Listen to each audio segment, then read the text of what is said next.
Chris is with us in Connecticut. Hey, Chris, welcome to the Dave Ramsey Show. Hey, Dave, it's an honor. Thanks for having me. Sure, what's up?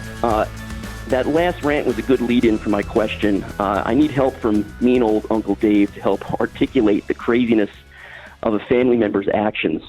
We have a family member who wants to go to grad school out of state for $60,000 a year plus living expenses and started a GoFundMe page to raise the money. They have undergrad loans still. They live at home. They work full-time.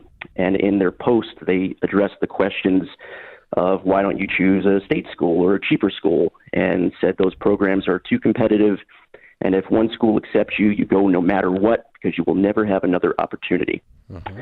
And they say they do not approve of working, or it's discouraged by the school for fear of failing out. Mm-hmm. We love this person, but there's so much wrong with this that I don't know where to start the conversation. And I know what to say, but I know you'll say it better. Why are you going to start the conversation? Because, we don't want her to start out her life in debt and in paying off her loans in 20 years. Knowing what I know, I wish I knew it at her age. Yeah. We want to help. Okay. This doesn't sound like someone that is going to be persuaded to me. Mm-hmm. That's why I ask. I think that this is an arrogant person who's got everything figured out. No, she really isn't. She's normally a very sweet girl, and this kind of took the whole family by surprise, and the whole family's pretty upset about it, but no one really knows what to say. Okay. How old is the girl? I think she's 23. Okay. And what relation is she to you? Wife's cousin. Your wife's cousin? That's fairly distant. It's not like it's your sister. We're all pretty close. It's not like it's your sister. Okay, well, I don't think you've got much of a footing to do a persuasional talk here, but if you were going to, you just have to rebut the stupid stuff that she's saying. Mm-hmm. You just have to go through and go, this is just simply not true. Okay? The idea that you have to go to this school to be competitive is not true. The idea that you have to go to a school that requires you to not work is not true. What is the field of study? Nurse practitioner. Okay. They do generally require or encourage you to not work in that field of study when you're doing your final, when you're doing your grad work, because that is very intense. So it's a wonderful field. And 60 grand's not bad. Only she just doesn't have the money. Would you recommend her paying off her undergrad loan? No, I'd be fine. If she called me, if she could figure out a way to go for cash, I'd go for cash, and while the undergrad sat until she gets out and finishes her nurse practitioner, then use that income to clear up the undergrad. I wouldn't want to add to the hole that she's in. But here's the thing.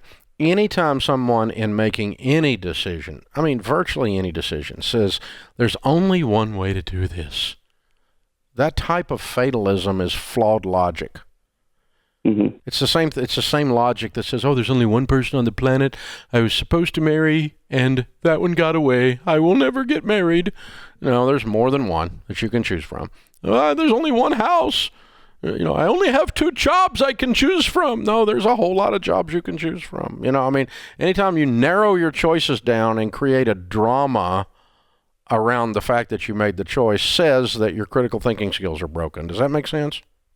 Yeah, it does. And so that's where I would attack this and just go, it's kind of almost a pat on the head and just say, calm down, sweetie. There's other ways to become a nurse practitioner. This is not the only school to go to. It's not the only one you can get accepted to. And there's other ways to fund going. And so what you're doing is trying to create your ideal world here where you don't have any consequences and get to do whatever the flip you want to do. And no one is liking this. We're all looking at you thinking it's stupid. We think the emperor has no clothes, and I'm going to be the kid in the street that says, dude's naked. I'm going to call you out and say, this is bad logic. It's bad for you. It makes you look dumb and immature. And you're not dumb and immature, but you really are acting it. And there's other ways to become a nurse practitioner than this school. It's not the only school on the planet that'll ever accept you. What a load of horse crap. Lots of people work and do other things. They don't do much while they're in nurse practitioner school, but it's very tough to get through. It's a rigorous study program. It really is. It's not one that it's easy to work, but she already got her nursing certificate and she just wants to go to nurse practitioner level? I don't know exactly what her undergrad was in, but she's working as a medical assistant right now.